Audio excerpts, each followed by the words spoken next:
Okay, so just imagine what might be going on down the street in the Lakers front offices based on this story that just broke on ESPN from Woj, Windhorst, and Ramona Shelburne.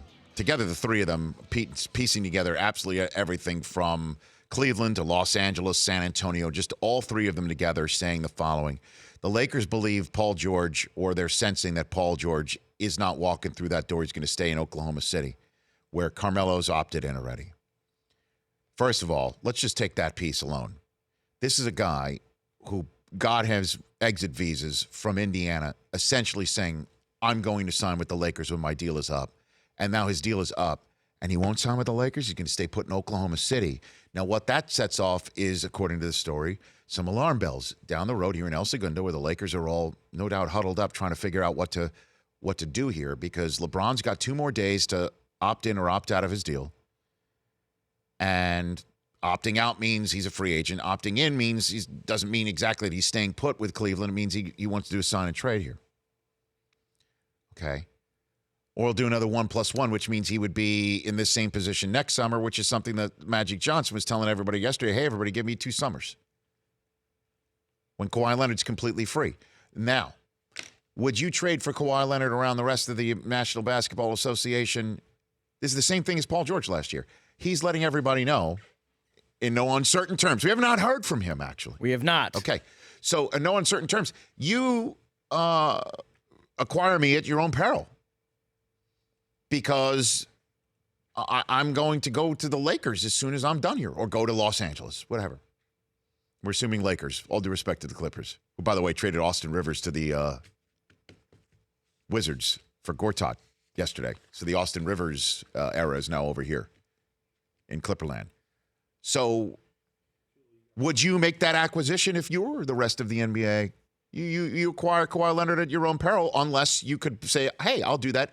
And maybe I'll be his Oklahoma City. Maybe he'll stay here for a year and see how great it is and stay put.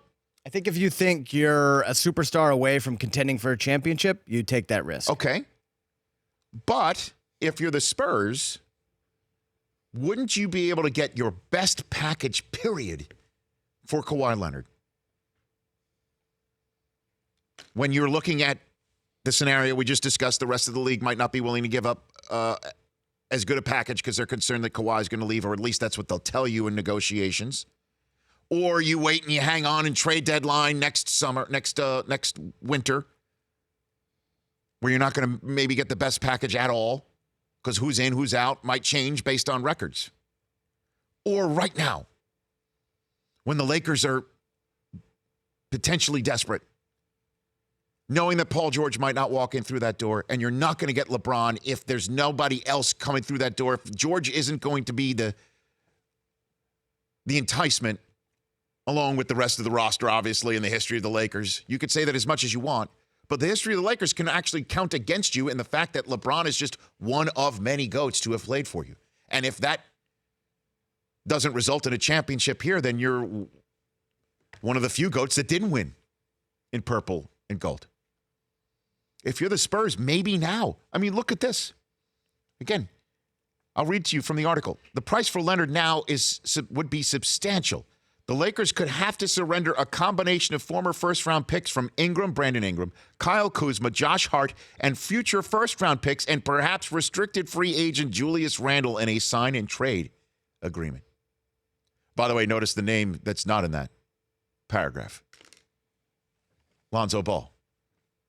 They don't want any part. They don't want Lonzo. They should.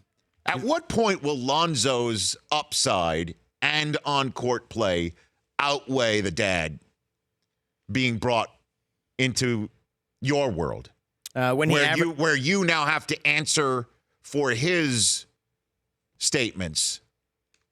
When I say you, I mean organization, coach, star player. What do you think? What do you think about what Lonzo's dad just said? When Lonzo averages a triple-double. We're not there yet, is what I'm saying, I guess. We're what close. we're saying. We're close. 10, 7, and 7 last year. Do you see how ripped he is? He looks good. Yeah. Looks pretty jacked. I don't know about his... Or was that Mike Bibby? You saw that too, huh? This like is all playing out right now. Down the street. It's fun. It's fun, man. If you're the Spurs and you could get this package, you say, adios, Kawhi. See you later. I mean, look at the teams they're reporting. Boston, Cleveland, Philly, Clippers. Teams who have made offers. And this article, I mean, if you're seeing this, if you're the Celtics, you're like, we don't have to do as much. 2 players equals the some of the 4 that you just thrown out here. Exactly. The Rich Eisen Show, weekdays at noon Eastern on Audience.